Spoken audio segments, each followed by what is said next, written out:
I feel like then you leave when I'm hollow. Some days I get so low. It has to be you, has to be you. I feel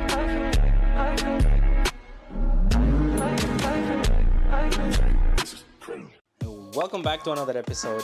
Today we're gonna be doing something pretty nice to the Stagea. You guys probably have seen some of my videos. I think I made one short where I showed the progress on something that I've been wanting to do for a while. Oh, let me put the microphone here. And so this is what I've been hiding from you guys. Don't judge. I just did what is easiest. I don't want to powder coat or go anything crazy. All I did was just using G2 or G3, whatever that company is, to paint this. And so I worried about only painting the front, and I used my Cricut, my wife's Cricut, not mine, but I used it to print out the Nissan logos, and that looks really fantastic. Now, I'm going to be installing this into the Stagea very soon. I got new hardware, new brake pads, and new rotors, and I will be installing them. So let's go give it a try and see how that goes. Excuse my hands, they're pretty dirty because I tried cleaning them, but yeah, they would break, so whatever. So let's start with the rear one. Take that puppy, let's go.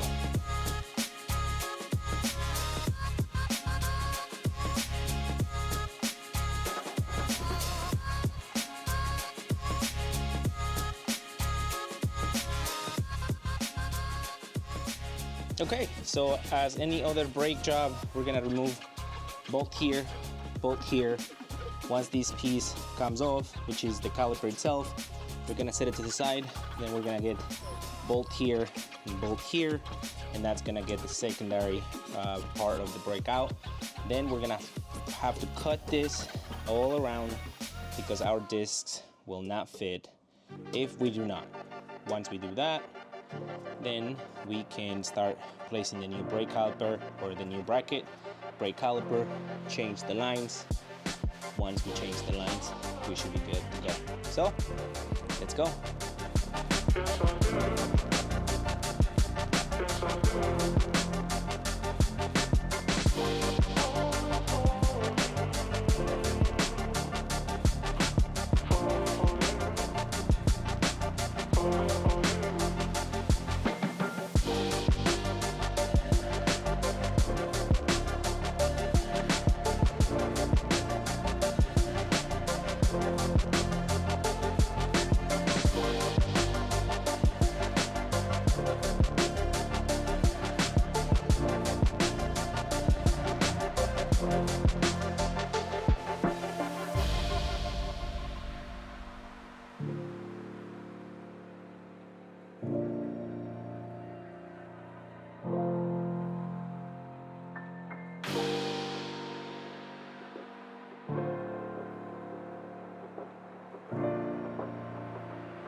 Okay, so the first hiccup is because we had to make sure that the caliper fitted. I had to shave a little bit of it right on the side. It's not a lot, it's just basically so these bolts can fit properly. So this bolt is where the caliper sits, and if I didn't shave that, this will hit and it will not let the bolts align. So that's why I had to do that. The washers are meant for you to make sure that you space it properly so the actual brake pads are centered. But yeah, so this is kind of where I'm at. Now I'm gonna put the actual disc on and then make sure that it's there, sits well, bolt the caliper, make sure that it aligns properly. Then I can actually remove everything and then tighten it back to spec.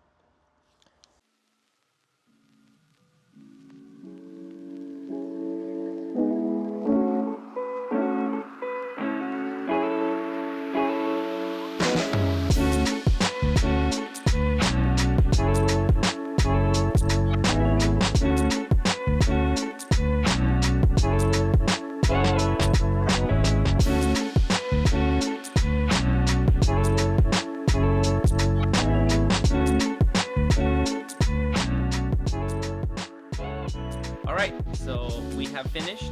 I don't think I have in much of a footage, but here we have what we did was we basically, what I spoke to, I shaved a little bit on the back so it can fit in.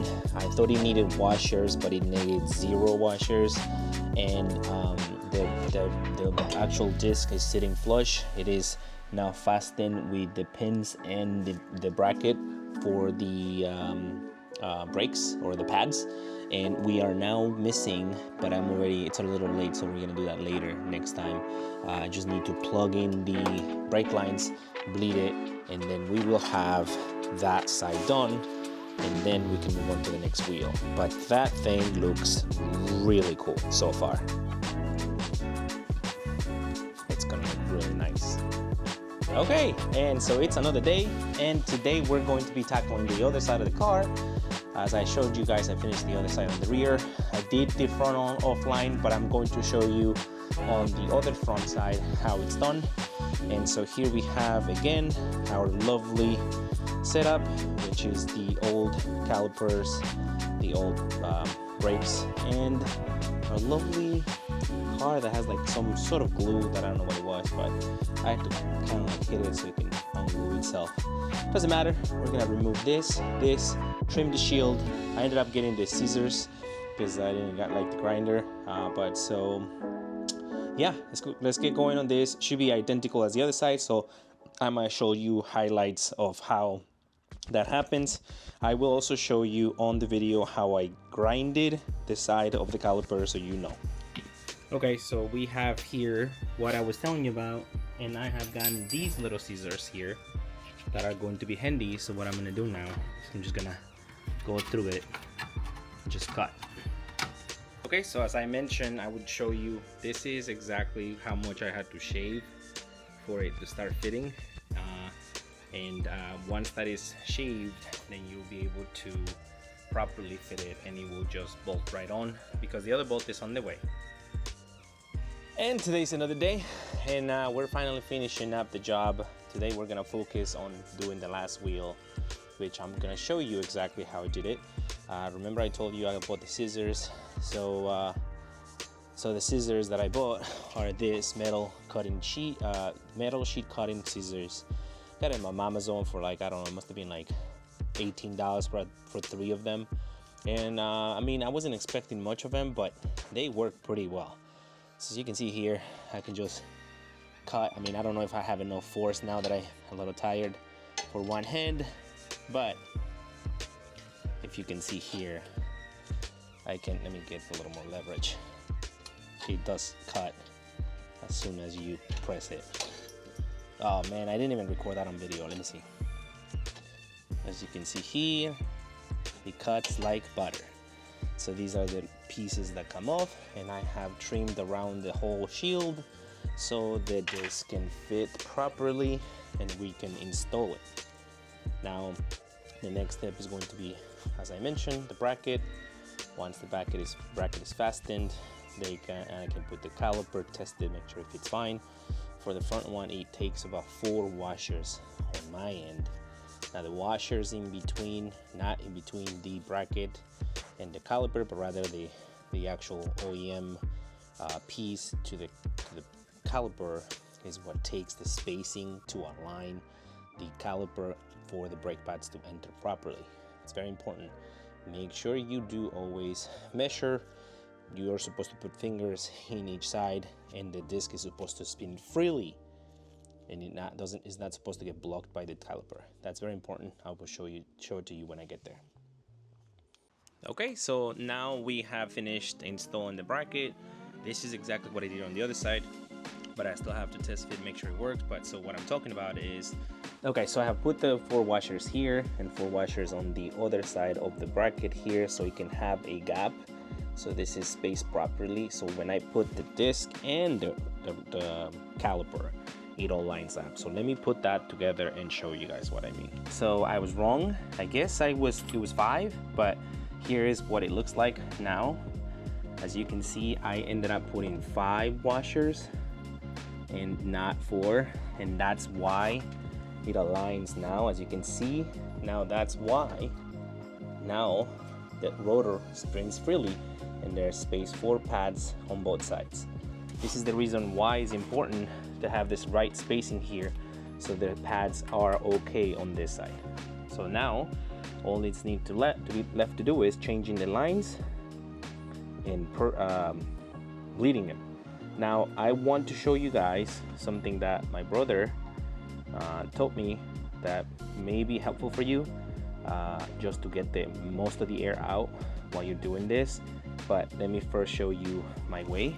So what I did was, or what I'm doing is, I'm going to put the brake line here, make sure I tighten it a quarter more than what the hand tight is to not damage it, because they're aluminum heads.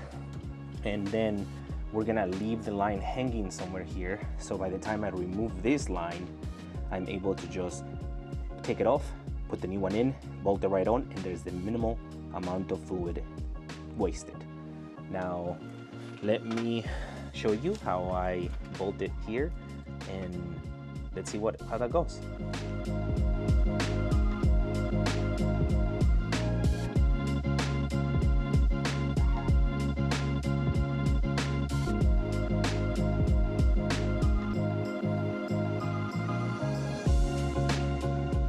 Here's the important part, okay?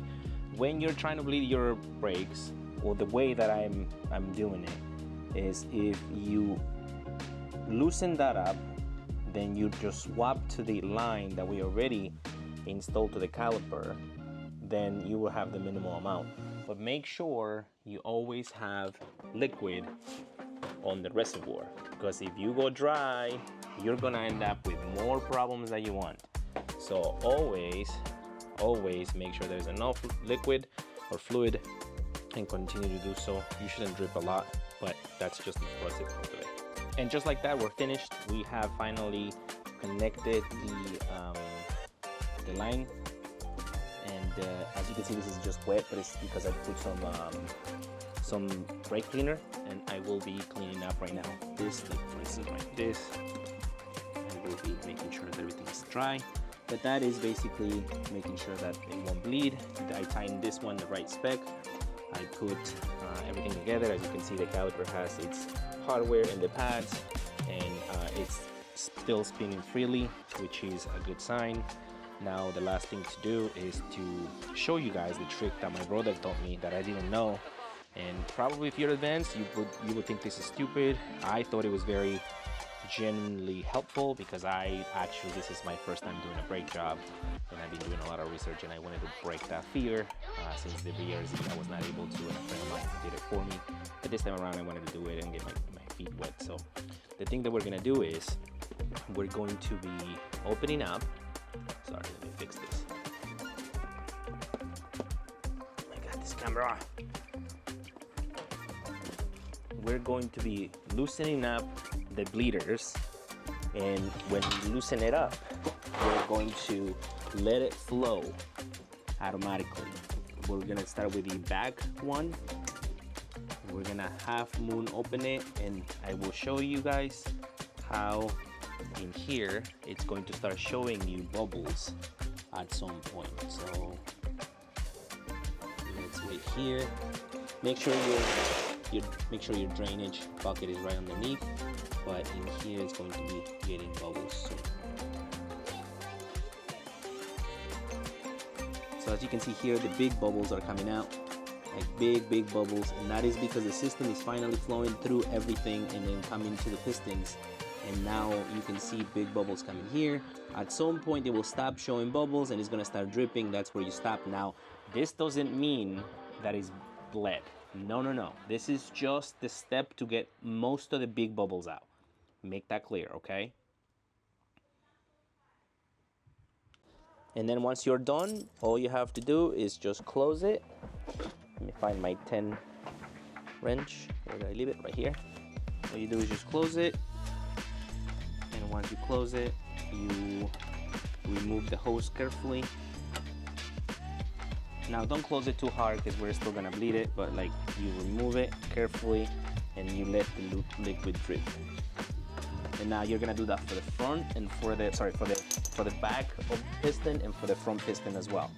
The front piston is going to be a lot less because most of the air came out already, but make sure that you do both and make sure that there is no more bubbles coming out.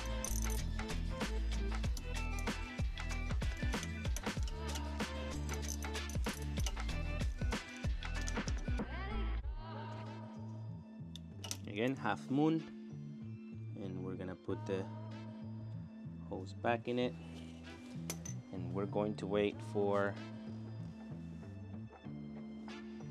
it to stop dripping, to start dripping. Let me show you if there are some bubbles there. So you can see here. Let me just get the camera back. At some point the piston is gonna start flowing through the piston, and the liquid is going to start coming up this way.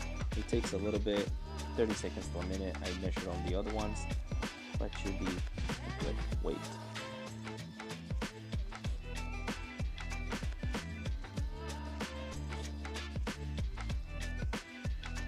As you can see here now, we have a bunch of bubbles that first came out, and a few little bubbles coming up from underneath, but most of all, it is almost out, all the air. Now again, this is not for it to be bled.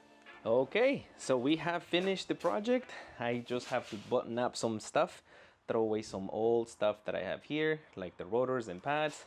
But we have finished already the major work, and we are now gonna put the tires and bleed the whole system. Once we bleed the whole system, it's going to be good to go, and I will take a video of this once it's done, so that way you guys can see the change from before to now, because now we have some good wheels, tires, and brakes.